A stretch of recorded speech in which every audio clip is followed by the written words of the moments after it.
Mon invité aujourd'hui est Sophie Peder, chef du bureau parisien de l'hebdomadaire britannique des affaires The Economist et invariable observatrice des évolutions économico-politiques de la France. Elle vient de sortir aux éditions Jean-Claude Lattès un petit livre sévère et sans concession pour notre pays, analysant et comparant, chiffres à l'appui, avec nos voisins, notre modèle économique et social et notre capacité ou incapacité à nous réformer dans le contexte actuel. Son titre, Le déni français ou les derniers enfants gâtés de l'Europe.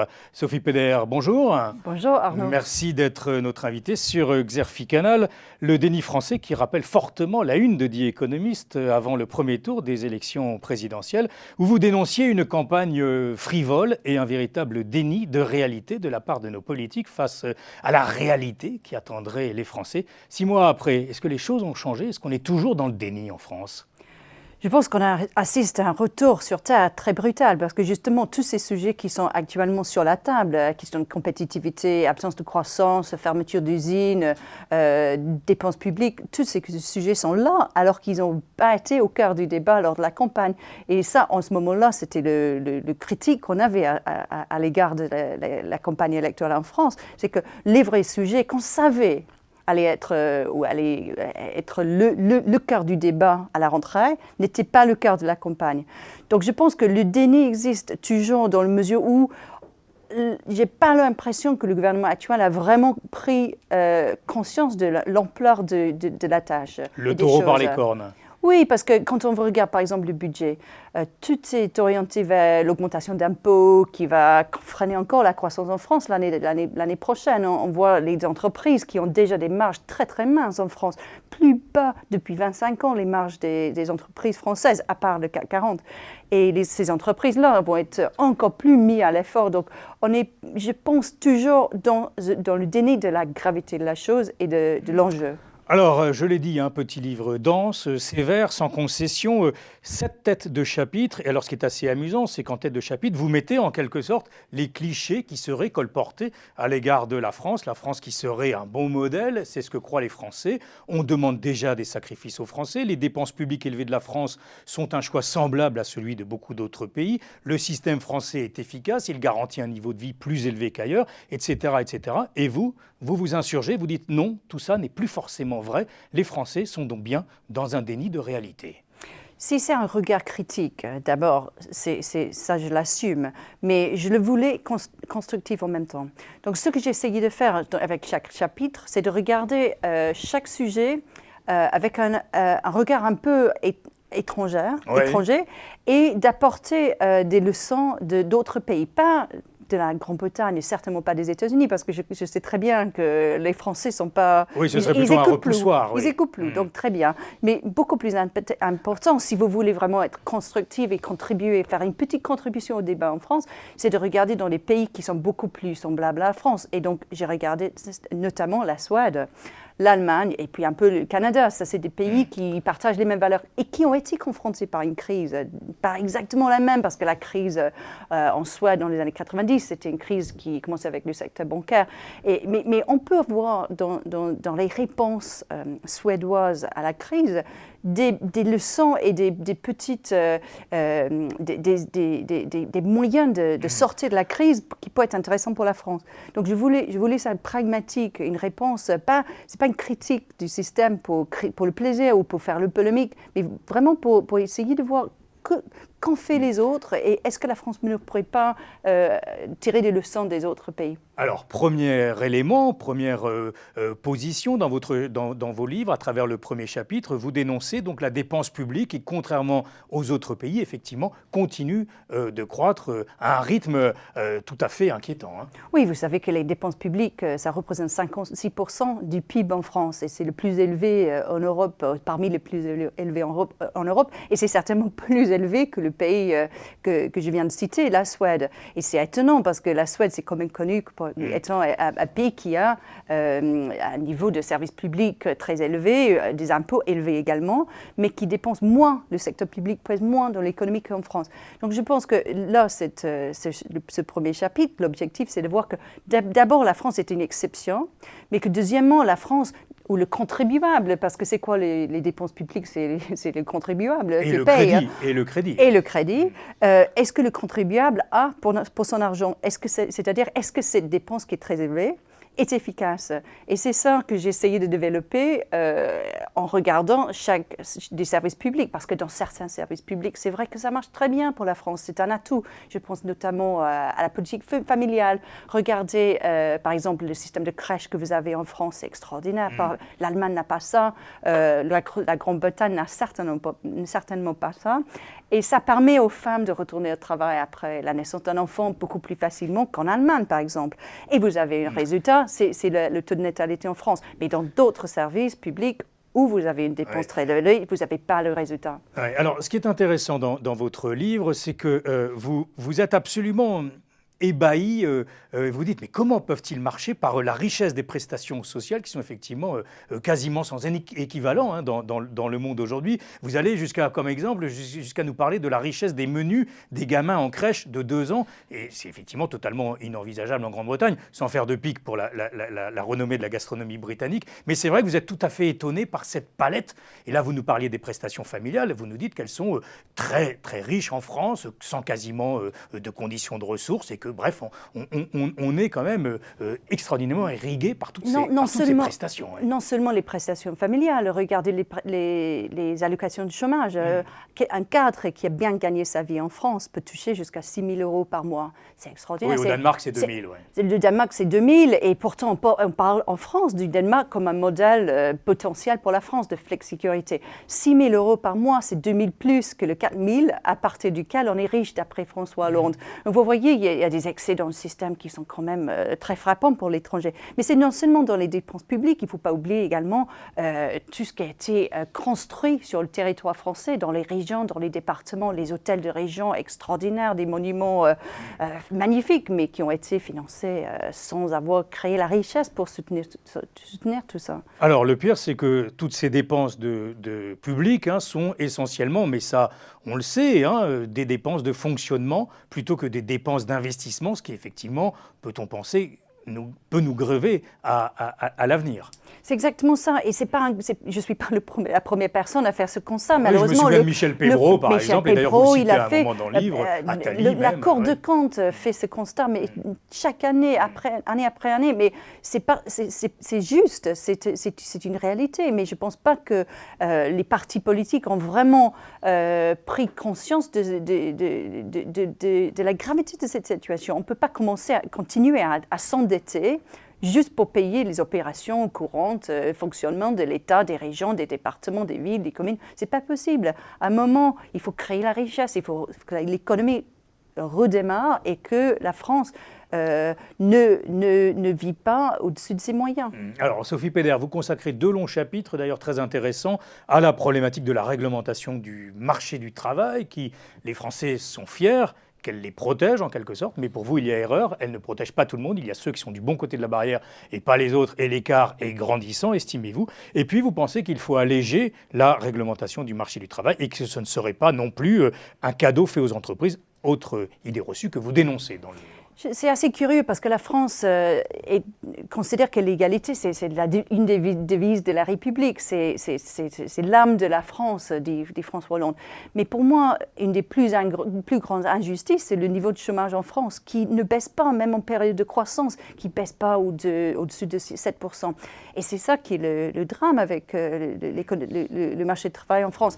Ceux qui sont dans le secteur protégé, les insiders, comme on appelle ça en anglais, sont très bien, ils sont très protégés. Mais ceux qui ne sont pas, ils vivent dans une espèce de précarité insupportable. Et on parle là des jeunes, ce n'est pas simplement des personnes peu qualifiées, c'est des jeunes très qualifiés, très diplômés qui enchaînent des CDD, des stages, des jobs à l'intérim et qui sont exclus du marché du travail. Donc c'est un système qui est protecteur pour certains, mais pas pour tout le monde et certainement pas pour les jeunes. Et puis alors en plus, c'est un système qui ne favorise pas donc l'embauche, l'emploi et donc la reprise de la croissance. Alors vous citez plusieurs patrons, notamment un patron qui se bat pour continuer à faire des parapluies made in France, mais pour qui c'est devenu hors de question d'embaucher aujourd'hui en France. Vous êtes inquiète pour notre pays ? Je suis inquiète pour la tendance, oui, parce que quand on regarde par exemple les chiffres qui sont sortis il y a quelques semaines du World Economic Forum qui montraient que la France n'est plus dans les top 20 pays les plus compétitifs au monde, c'est on en a à peine parlé en dramatique. France, on en a à peine parlé. Quatrième, c'est la Suède. Cinquième, Pays-Bas. Sixième, l'Allemagne. Et la France, 21e pays. Ça, c'est une tendance que c'est insupportable. La France ne peut pas se permettre de sortir de la 20, première division.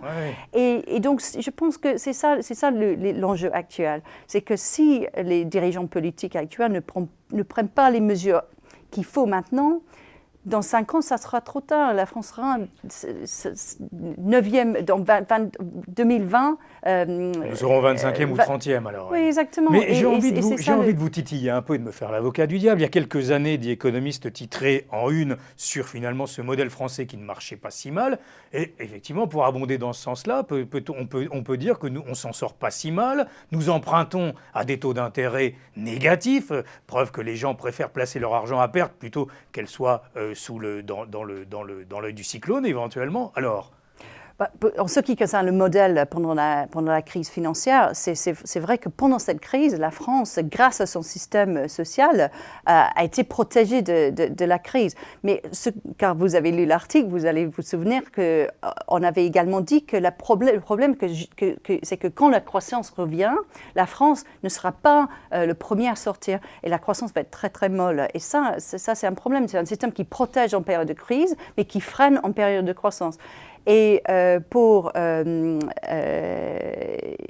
l'argent qu'on emprunte à moins de 0% négativement, qui fait que quelque part on pourrait continuer ainsi longtemps. Justement, il y a 3 ans, personne pensait que les taux allaient exploser en Italie, en Espagne. Et ça pourrait nous menacer, vous pensez ou pas? Les marchés sont très imprévisibles. Ouais. Ça peut changer, le sentiment dans le marché, ça peut changer très bien. Et il y a d'autres raisons pour lesquelles la France bénéficie en ce moment d'un taux très bas. Et ça peut être presque inquiétant parce que ça enlève la pression de réforme et ça donne un sentiment que finalement tout va bien, la France n'a pas besoin de réforme et je pense que ça serait une erreur très grave. Oui. Alors, est-ce qu'on est quand même aujourd'hui à la croisée des chemins? On a vu le mouvement des pigeons. Est-ce que ça, quelque part, ça va dans votre sens, qu'on va contre le déni de réalité? On a vu sur Aulnay-sous-Bois, par exemple, François Hollande se ranger à une certaine raison, entendre peut-être moins Arnaud Montebourg et des positions avec force trompette.